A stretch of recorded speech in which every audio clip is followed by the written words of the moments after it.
I can't complain, and I wouldn't even try to find a reason to at this point. The self-awareness, I think, is so key, especially in that world. Some interview I watched you on where you said, I think Kevin Costner told you, like, when you take a big bite out of the universe bites back. Yeah, like, big time. Like, you're riding high right now, kid, but, like, be ready. And I think that even just knowing that or accepting that is, like, a big step towards being able to move on. Conan just had, like, one of his, like, a New York Times interview or something like that, where he was just like, I think his quote was, like, why he stopped caring about opinions and stuff like that was, his quote was, every grave goes unvisited or something like that. Like, eventually no one goes to your grave anymore. Right. Eventually you fade. And Eventually like, you're nobody. I cremated. That. Yeah, cremated.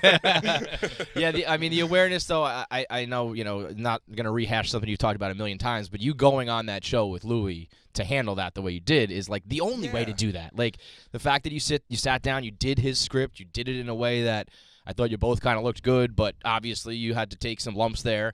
I thought that was, like, very admirable. Yeah. That was, like, one of those things that when it was positioned, I just felt like, you know what, I'm ready to put this in the rearview mirror. And when he called and said, let's break bread and figure out how to do it, I was totally game. The funny thing is the internet doesn't forget, and the internet thinks that everything that they read just happened.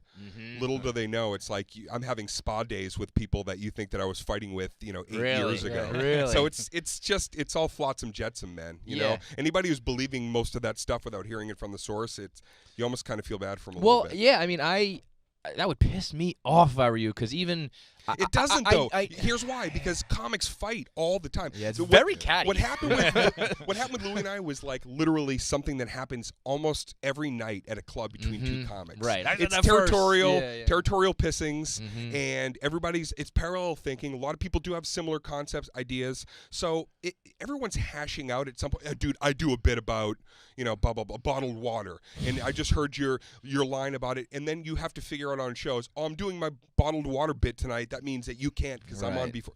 It happens all the time. It was unfortunate that him and I just had to air it out on the wall of the internet. I think the internet almost makes it, like, harder for all those things. Like people will be like, "Oh, you stole that tweet from this person." Oh, like, yeah, the tweet stealing is crazy. It's like, dude, no, I don't follow the entire internet. Right, I don't know that he said that one thing. It's kind of interesting as people have found their own celebrity. How many of them will then call me or we'll see each other at a club and they go, man, now I get it.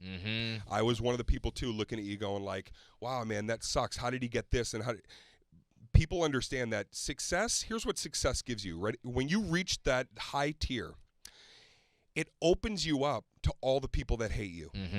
And that's what it is. And you have to remember, success, it's a narrow lane. You find your lane, you find your fans, and you can't be trying to meet anybody else outside of that. If people want to venture to what you're doing, that's why, listen, at the end of the day, I say to whoever's interested in doing comedy, the one thing that got me from gigs in the middle of nowhere in front of 5 people to gigs in front of 20 or 30,000 people, there's one word that defines all of it. My whole career, what has been, and it's what to come. And that's funny.